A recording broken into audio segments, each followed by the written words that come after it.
नबी करीम सल्लल्लाहु अलैहि वसल्लम ने अपने सहाबा से कहा, यमन में एक शख्स है जिसकी दुआ अगर तुम ले सको तो ले लो। उस शख्स ने जिंदगी में कभी नबी करीम सल्लल्लाहु अलैहि वसल्लम का चेहरा नहीं देखा था, फिर भी नबी करीम सल्लल्लाहु अलैहि वसल्लम ने उसका नाम लिया। वो शख्स कौन था? चलिए जानते हैं। यमन के एक गाँव में एक नौजवान रहता था, उवैस करनी। बाप का साया बचपन में ही उठ गया था। घर में थी तो बस एक बूढ़ी बीमार माँ। उवैस दिन में मेहनत मजदूरी करते, रात को अपनी माँ की खिदमत करते और जब सब सो जाते तब वो उठकर नमाज पढ़ते, रोते, अल्लाह से बातें करते। उनके पड़ोसियों को पता भी नहीं था कि ये शख्स कितना बड़ा है। उधर मदीना में नबी सल्लल्लाहु अलैहि वसल्लम ने एक दिन हजरत उमर रदी अल्लाह अन्हु और हजरत अली रदी अल्लाह अन्हु को बुलाया और फरमाया, यमन से एक काफिला आएगा, उसमें एक शख्स होगा उवैस, कबीला मुराद से। उसके जिस्म पर कोढ़ का निशान था। उसने दुआ की, अल्लाह ने शिफा दी। उसकी माँ है, वो उसकी खिदमत करता है। जब वो मिले उससे अपने लिए दुआ मांगना, क्योंकि उसकी दुआ अल्लाह कबूल करता है। सहाबा हैरान हो गए। नबी करीम सल्लल्लाहु अलैहि वसल्लम किसी ऐसे शख्स की तारीफ कर रहे थे जो मदीना आया भी नहीं था। उवैस करनी का दिल तड़पता था। वो हर रोज सोचते,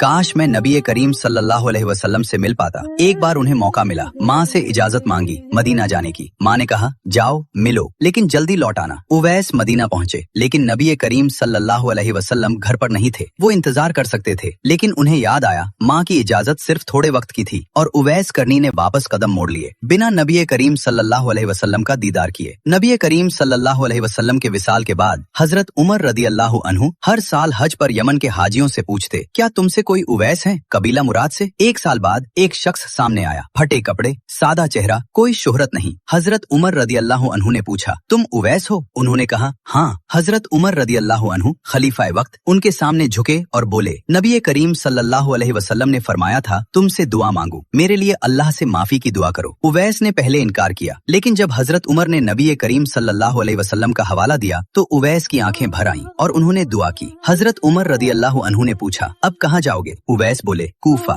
जहाँ कोई मुझे नहीं जानता। हजरत उमर ने कहा, मैं तुम्हारे लिए गवर्नर को खत लिखूंगा। उवैस ने मना कर दिया, मुझे लोगों में मशहूर नहीं होना, मैं बस अल्लाह के पास मशहूर रहना चाहता हूँ। उवैस करनी, जिन्होंने कभी नबी करीम सल्लल्लाहु अलैहि वसल्लम का चेहरा नहीं देखा, लेकिन नबी करीम सल्लल्लाहु अलैहि वसल्लम ने उनका नाम लिया, जिन्हें दुनिया नहीं जानती थी, अल्लाह जानता था। सोचो, अगर हम भी अपनी माँ की खिदमत करें, रात को अकेले अल्लाह के सामने रोएं और दुनिया की शोहरत से बेपरवाह रहें, तो शायद हम भी उन लोगों में हो जाएं जिन्हें जमीन नहीं जानती पर आसमान जानता है। अल्लाह हम सब की वालिदा को लंबी उम्र अता फरमाए। कमेंट में अमीन जरूर लिखें और ऐसे ही सच्ची वाकयात सुनने के लिए हमारे चैनल को सब्सक्राइब जरूर करें।